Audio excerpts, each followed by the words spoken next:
Very good morning to all. In this lecture we will discuss sonar. सोनार हे एक device आहे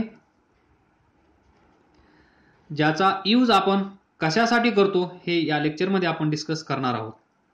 तर तुम्हाला सोनार म्हणल्यानंतर ज्या शॉपमध्ये गोल्ड भेटतं तो सोनार नव्हे, तर हा सोनार वेगळाच आहे. हा सोनार म्हणजे एक डिव्हाइस असेल ज्याचा यूज आपण कशासाठी करतो ते पहा.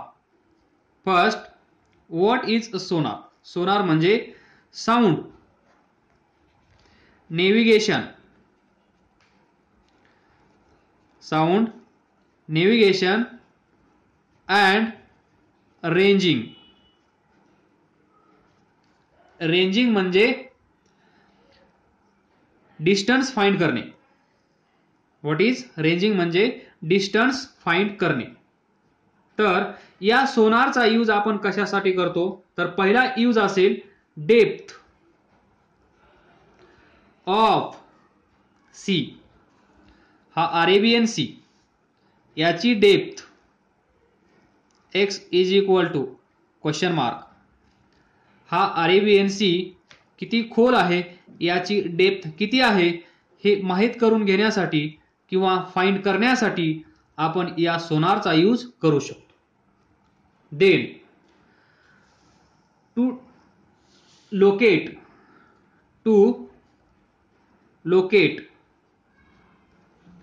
the underwater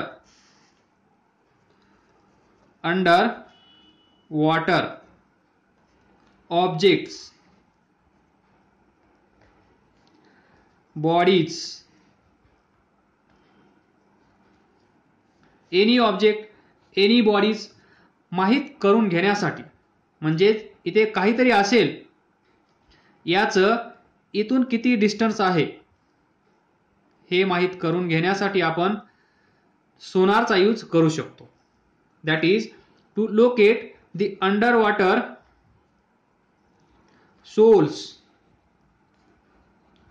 shoals of fish. जे लोक मासेमारीचं काम करतात त्यांच्यासाठी, समजा इथे भरपूर सारे फिशेस आहेत, तर हे इथून या सरफेस पासून किती अंतरावर आहेत हे माहित करून घेण्यासाठी आपण या सोनारचा यूज करू शकतो. That is to locate the under water shoals of fish. Then ship racks.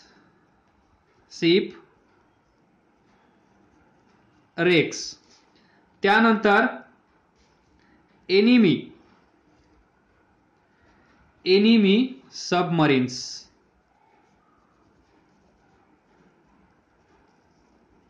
हे कुठे आहेत याचा शोध घेण्यासाठी, त्यांचं लोकेशन माहित करून घेण्यासाठी आपण या सोनारचा यूज करू शकतो. त्यानंतर व्हॉट इज सोनार? सोनार म्हणजे काय, त्याचं कन्स्ट्रक्शन कसं असतं, त्याचं वर्किंग काय आहे ते पाहण्यापूर्वी तुम्हाला माहित असणं गरजेचं आहे. ते म्हणजे इको वज्रदंती. बरोबर? तो नाही तर हा इको नाहीये, हा इको आहे. तर व्हॉट इज इको?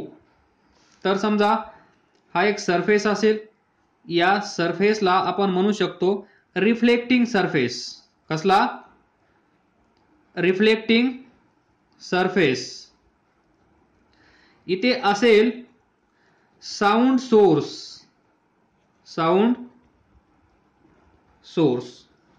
तर या साऊंड सोर्सचं काय काम आहे या साऊंड चॅप्टरमध्ये? तर हा नेहमी काय करत असतो? साऊंड वेव्ह तयार करत असतो. काय करत असतो? Sound wave. तर या साऊंड वेव्हला आपण काय म्हणतो? इन्सिडंट साऊंड वेव्ह, जी या साऊंड सोर्स पासून निघाली आहे, या रिफ्लेक्टिंग सरफेसवर जाऊन पडली आहे.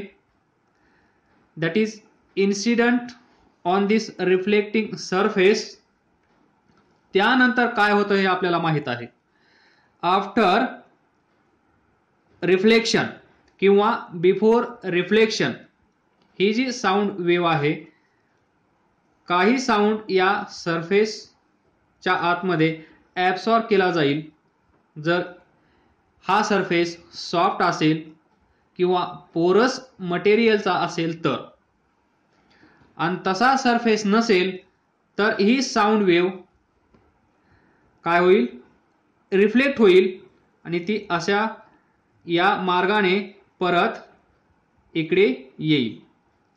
तर पहा, त्याला म्हणतो आपण reflected sound wave. Reflected sound wave, incident sound wave, sound source, हा रिफ्लेक्टिंग सरफेस, हे सर्व कॉम्बिनेशन कशाबद्दल आहे, ECHO, इको. इथे आपला असेल कान, इथे आपला असेल कान, म्हणजेच इथे साऊंड प्रोड्यूस झाला आहे, तो साऊंड इकडे गेला आहे, या सरफेसवर पडला आहे, या सरफेसवर तो रिफ्लेक्ट झाला आहे, परत तो इथे आला आहे, परत तोच साऊंड आपण ऐकला आहे. तर याच्यासाठी लागणारा मिनिमम कालावधी किती असतो, 0.1 सेकंद. जर तो साऊंड रिफ्लेक्ट झालेला साऊंड या वेळेच्या नंतर आला तरच तो साऊंड आपण ऐकू शकतो, अदरवाईज तो साऊंड आपण ऐकू शकत नाही. जर 0.1 सेकंदाच्या अगोदर तो इथे आला तर, कारण आपला ब्रेन ते दोन वेगळे साऊंड आहेत असं कन्सिडर करत नाही. जर तो साऊंड 0.1 सेकंदाच्या आत आला तर, आणि 0.1 सेकंदानंतर तो साऊंड इथे आला तर आपला ब्रेन सांगतो पहिला साऊंड आणि दुसरा साऊंड हे दोन वेगवेगळे साऊंड आहेत, आणि त्याला आपण म्हणतो इको. आपलाच साऊंड आपल्यालाच काही वेळानंतर ऐकायला येतो, त्याला आपण म्हणतो इको. तर हे झालं इको बद्दल.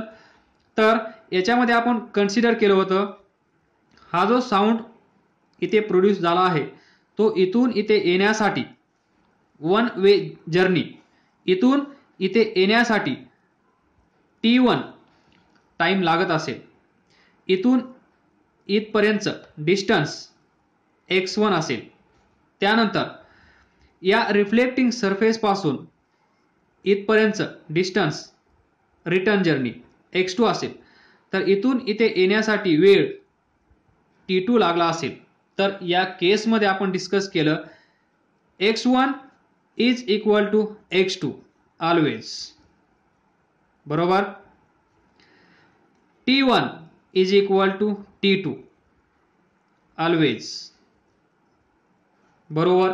कारण इथून इथे जात असताना तेच मीडियम आहे, इथून इथे येत असताना तेच मीडियम आहे. जर मीडियम तेच असेल तर स्पीड ऑफ साऊंड सेम असेल. इथून इथे जात असताना जर साऊंडचा स्पीड 344 मीटर पर सेकंद असेल तर इथून इथे येताना रिटर्न जर्नी मध्ये पण त्या साऊंडचा स्पीड काय असेल, 344 मीटर पर सेकंद. म्हणजे आणि हा कान बिफोर, म्हणजे इथे जिथे साऊंड प्रोड्यूस झाला आहे कान तिथेच आहे. आफ्टर रिफ्लेक्शन तो साऊंड त्याच कानाजवळ आला आहे, म्हणजे हा कान आणि हा रिफ्लेक्टिंग सरफेस यांच्यामधलं distance before and after reflection कसं आहे, सेम.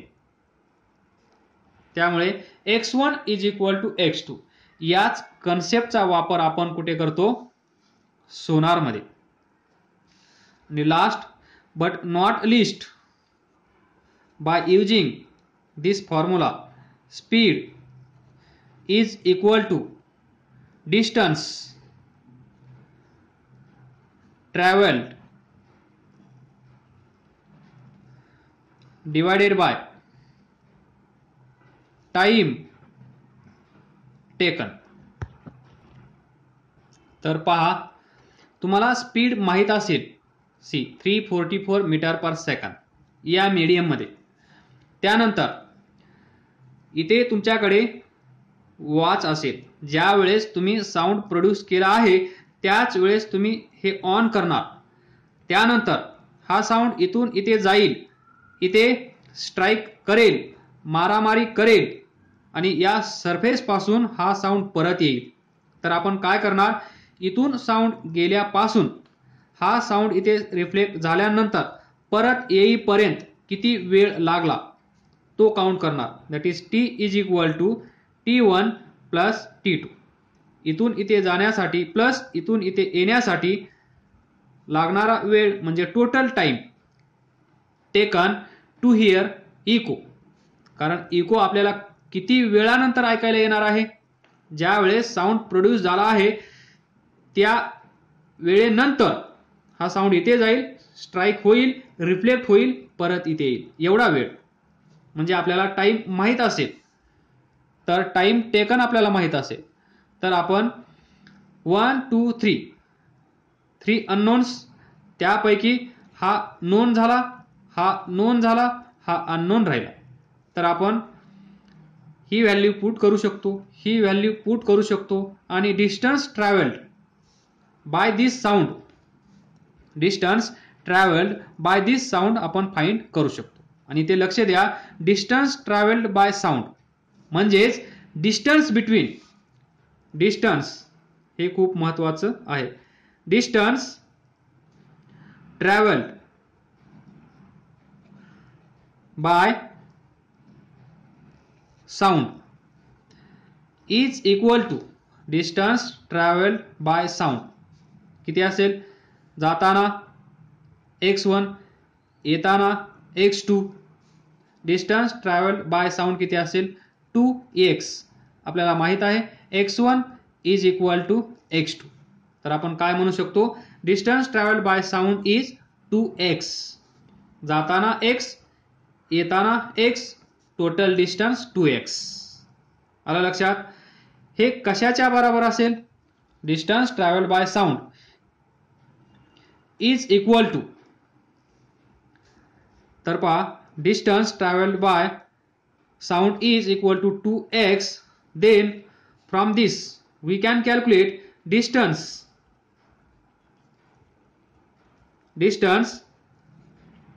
between sound source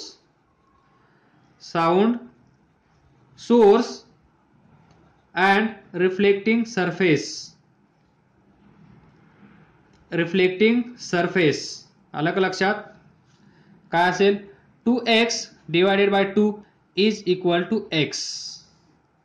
कारण पहा हे 2x म्हणजे जाताना प्लस येताना, पण हा कान आणि हा सरफेस याच्यामधलं डिस्टन्स किती आहे, x1 किंवा x2 म्हणजेच x. तर हे आपल्याला फाइंड करायचं असतं याच्यामध्ये बाय युजिंग सोनार. तर एवढं डिस्कशन तुम्हाला समजलं असेल तर सोनार समजायला काहीच वेळ लागणार नाही.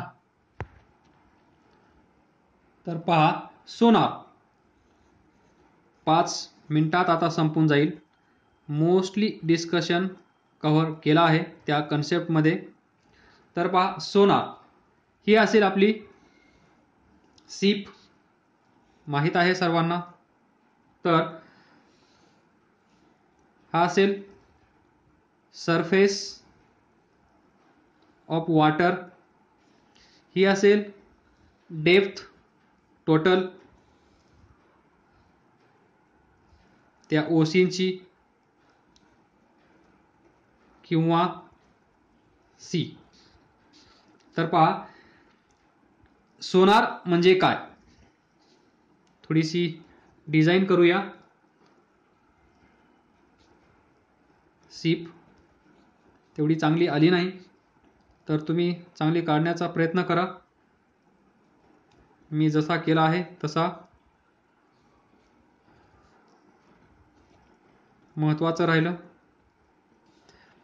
पीपल्स, ह्युमन बीइंग्स इथे आहेत भरपूर सारे. तर याला आपण म्हणतो सोनार. तर सोनारमध्ये, सोनार नाही ही सीप आहे, याच्यामध्ये सोनार कुठे असतो ते दाखवतो. पहा इथे एक असेल छोटंसं डिव्हाइस असेल, याला आपण म्हणतो ट्रान्समीटर.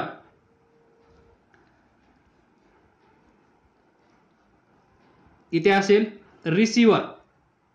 तर पहा T for transmitter, R for receiver. तर इथे लिहितो ट्रान्समीटर,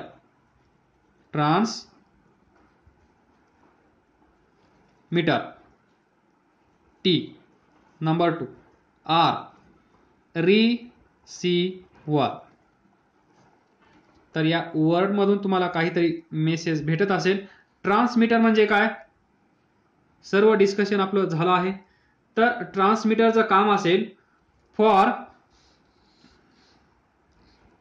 टी. तर पहा टीचं काम असेल that is transmitter for emitting ultrasonic waves. हा काय करेल, अल्ट्रासोनिक वेव्स इथून निघतील. रिसिव्हरचं काम असेल या रिफ्लेक्ट झाल्यानंतर डिटेक्ट करणं. तर पहा इथून साऊंड म्हणजेच याला आपण म्हणू शकतो साऊंड सोर्स. जे इथं डिस्कशन आपण केलं आहे तेच डिस्कशन आता इथे करण्याची गरज नाहीये, त्यामुळेच मी इथे एकदम हळूहळू डिस्कस केला आहे. तर पहा हा असेल साऊंड सोर्स, त्याचं नाव असेल सोनार मध्ये ट्रान्समीटर. बरोबर, तो काय करेल, एमिट करेल ultrasonic sound waves, ultrasonic sound waves. तर पहा अल्ट्रासोनिक म्हणल्यानंतर तुम्हाला समजत असेल व्हॉट इज अल्ट्रासोनिक. इन्फ्रा म्हणजे इन्फ्रा, सोनिक म्हणजे लेस दॅन 20 हर्ट्ज, आणि अल्ट्रा म्हणजे ग्रेटर दॅन 20,000 हर्ट्ज. हे आपल्याला माहित आहे. म्हणजे इथे जो साऊंड आपण यूज करत आहोत तो नॉर्मल साऊंड नसेल, ऑर्डिनरी साऊंड नसेल, तो साऊंड कसा असेल, अल्ट्रा साऊंड, अल्ट्रासोनिक साऊंड. म्हणजेच या ट्रान्समीटरचं काय काम असेल, व्हेरी हाय फ्रिक्वेन्सी किंवा व्हेरी शॉर्ट वेवलेंथ. तुम्हाला माहित आहे जर फ्रिक्वेन्सी जास्त असेल तर वेवलेंथ कमी असते. हे डिस्कशन आपलं झालं आहे.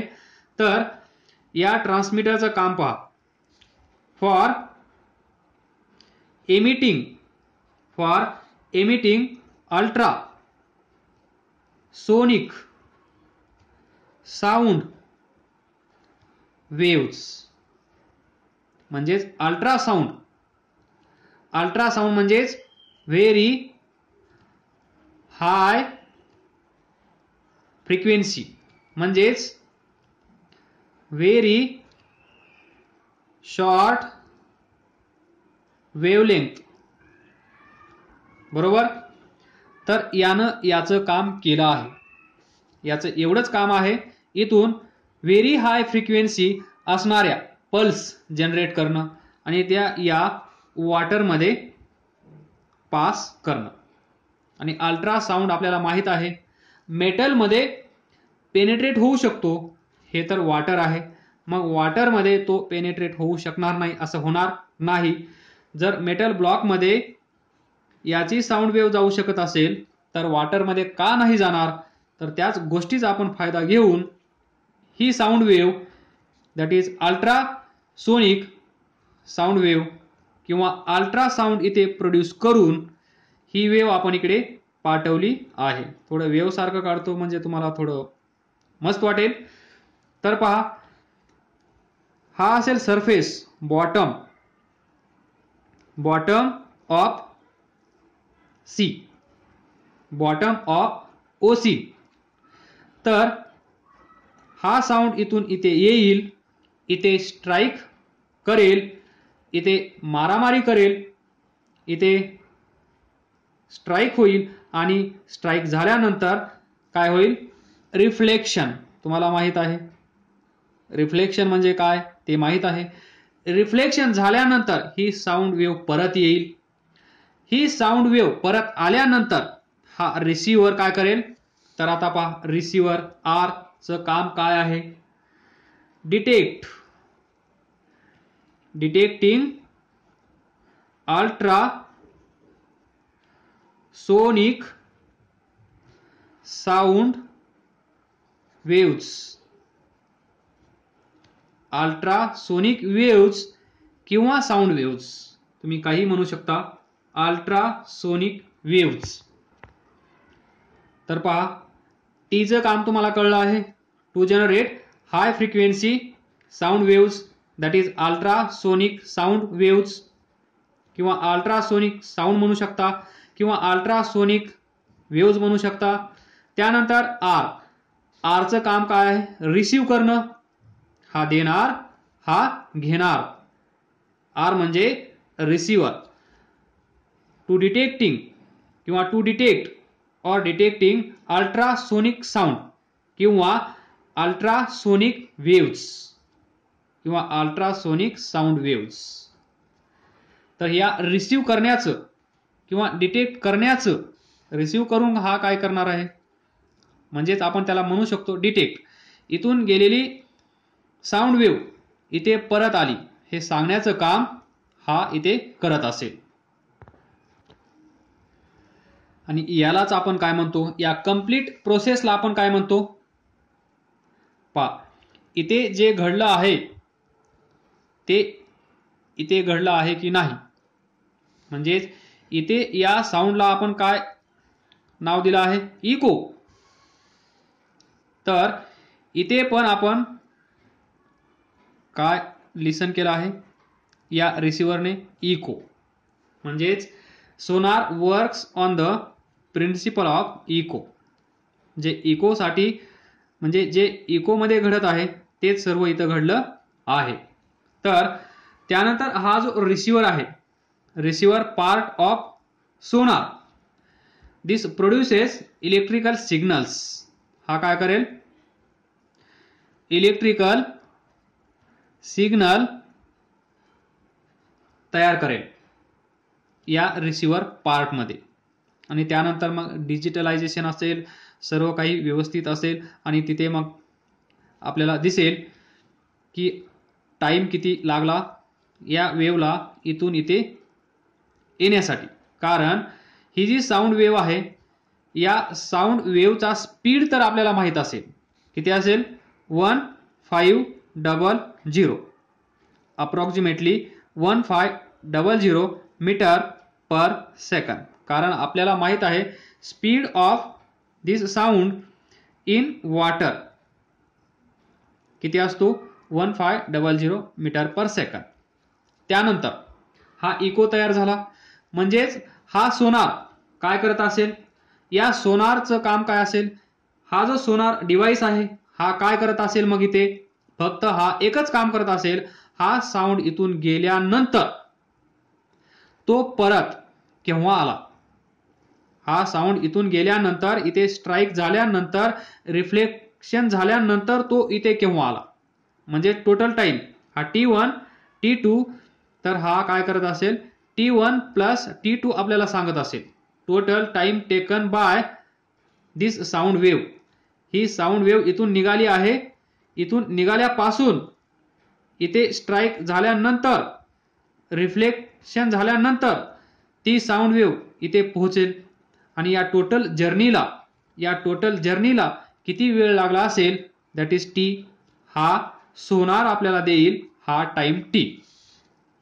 म्हणजेच सोनार डिव्हाइस, हे जे सोनार डिव्हाइस आहे याचं काम काय आहे महत्वाचं, to measure time taken by sound wave. ही जी साऊंड वेव्ह आहे, पण टाइम कुठला, इथून निघाल्यापासून इथे येईपर्यंतचा प्लस इथून निघाल्यापासून इथे येईपर्यंतचा हा total time, total journey of this sound wave, त्याला किती वेळ लागला असेल हे मेजर करण्याचं काम आपलं हे सोनार डिवाइस करत असतं, म्हणजेच आपल्याला टी भेटेल. मग आपल्याला माहित आहे speed is equal to distance travelled जर x असेल divided by time taken t असेल, तर आपण v आपल्याला माहित आहे 1500. टी आपण या सोनार डिव्हाइसचा यूज करून मेजर केलेला असेल. मग आपण इथून x is equal to v t find करू शकतो की नाही? तर बाळांनो, हे आपण आरामात कॅल्क्युलेट करू शकतो जर या सोनारने हा टाइम आपल्याला सांगितला तर. पण हा फॉर्म्युला ज्यावेळेस तुम्ही यूज करत असाल त्यावेळेस तुमच्या लक्षात आलं पाहिजे हा जो टी आहे हा टी कोणता आहे? या टोटल जर्नीचा हा टी आहे. तर टोटल जर्नी म्हणजे टोटल डिस्टन्स किती असेल? या साईडचं x1 या साईडचं x2, तर टोटल जर्नी काय असेल 2x. म्हणजेच आपल्याला या फॉर्म्युल्यामध्ये इथे काय पुट करावं लागेल 2x. किंवा तुम्ही असं करू शकता और वन साइड जर्नी. तुम्हाला माहित आहे या रिसिव्हरने किंवा या सोनार डिव्हाइसने जो टाइम मेजर केला आहे तो टाइम कोणता आहे? टोटल जर्नीचा टाइम t. त्याला काय करा तुम्ही डिवायडेड बाय 2. बरोबर, डिवायडेड बाय 2 म्हणजेच इथून इथे पोहोचण्याचा टाइम. t/2 म्हणजे इथून इथपर्यंत पोहोचण्याचा टाइम, म्हणजे t/2 प्लस t/2 येईल t टोटल टाइम. मग हा t/2 तुम्ही इथे यूज करू शकता. त्यावेळेस तो फॉर्म्युला तुमचा असेल v is equal to distance. कारण आपल्याला डेप्थ फाइंड करायची आहे. डेप्थ म्हणजे हे डिस्टन्स, डेप्थ म्हणजे हे डिस्टन्स एका साईडचं. So distance travelled by wave ex divided by इथून इथे पोहोचण्यासाठी लागलेला वेळ किती असेल t/2. मग तुम्हाला फॉर्म्युला भेटेल हा 2 वर जाईल 2x by t that is this. तुम्ही कसंही करा, फक्त लॉजिक लक्षात ठेवा. जसं आपण मोशन या टॉपिकमध्ये लर्न केलं आहे, बॉडी इथून इथे जाण्यासाठी t टाइम लागला. हे डिस्टन्स x असेल तर स्पीड किती आपण फाइंड करतो. त्याचप्रमाणे वन साइड कन्सिडर करा, टोटल कन्सिडर करा, काही प्रॉब्लेम नाही. पण लक्षात असू द्या तुम्ही काय करत आहात ते.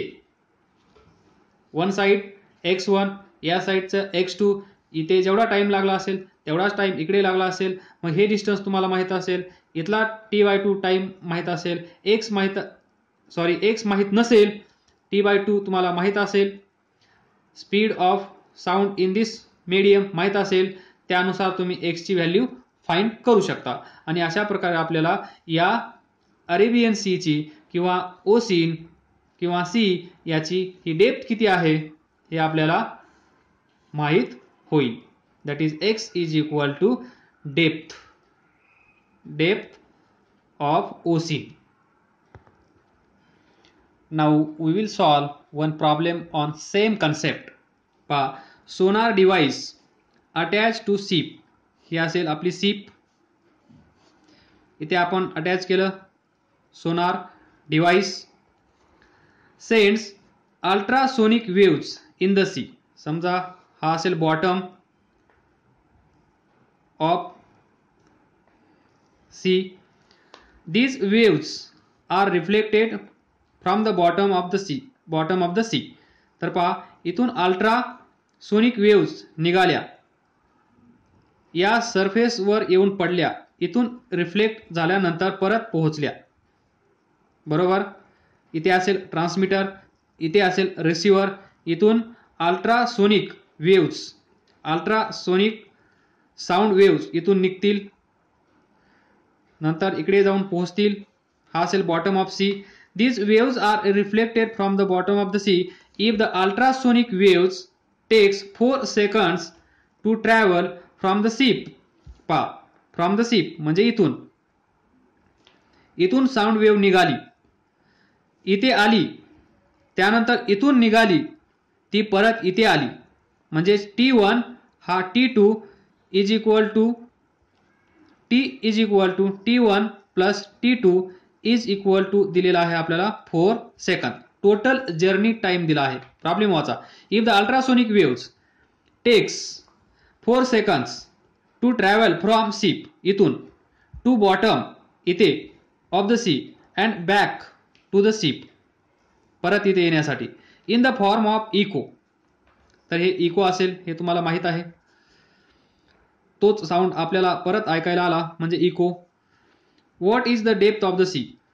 तर हे डिस्टन्स आपल्याला फाइंड करायचं आहे. तर तुम्हाला माहित आहे इथे दिलेला टाइम पहा. टाइम कसा आहे इथून इथे जाण्यासाठी लागणारा वेळ प्लस इथून इथे परत येण्यासाठी लागणारा वेळ that is t is equal to 4 second. तर मला सांगा मग इथून इथे येण्यासाठी किती वेळ लागत असेल. कारण आपल्याला माहित आहे t1 is equal to t2. तर इथे मी लिहू शकतो t1 plus t2 is equal to 4. So t1 t2 same असल्यामुळे मी लिहू शकतो 2t1 किंवा 2t2 इज इक्वल टू 4. इथून मला भेटेल t1 is equal to t2 is equal to 2. म्हणजे इथून इथे येण्यासाठी वेळ लागेल 2 सेकंद. इथून इथे जाण्यासाठी वेळ लागेल 2 सेकंद. तर टोटल वेळ किती असेल मग इथून इथे येण्यासाठी 2 सेकंद इथून परत जाण्यासाठी 2 सेकंद. तर टोटल किती असेल 4 सेकंद जो त्यांनी दिला आहे तो. Then speed of sound in water is given. हा जो साऊंड आहे ही जी साऊंड वेव्ह आहे या वॉटरमध्ये किती स्पीडने धावते that is V water is equal to 1500 metre per second. Simple तुम्हाला माहित आहे काय माहित आहे v is equal to x by t. मी इथे one side journey one way journey consider करत आहे म्हणून मी असा फॉर्म्युला लिहिला आहे. तर v मला माहित आहे 1500. x मला फाइंड करायचा आहे. टाइम मला माहित आहे इथून इथे येण्यासाठी किती वेळ लागला आहे 2 सेकंद. तर x is equal to 3000 metre. म्हणजेच ही डेप्थ किती आहे या सी ची depth of sea is 3000 metre. तर काय समजलं नसेल तर विचारा. अभ्यास करत रहा पुढे जात रहा. All the best. Thank you.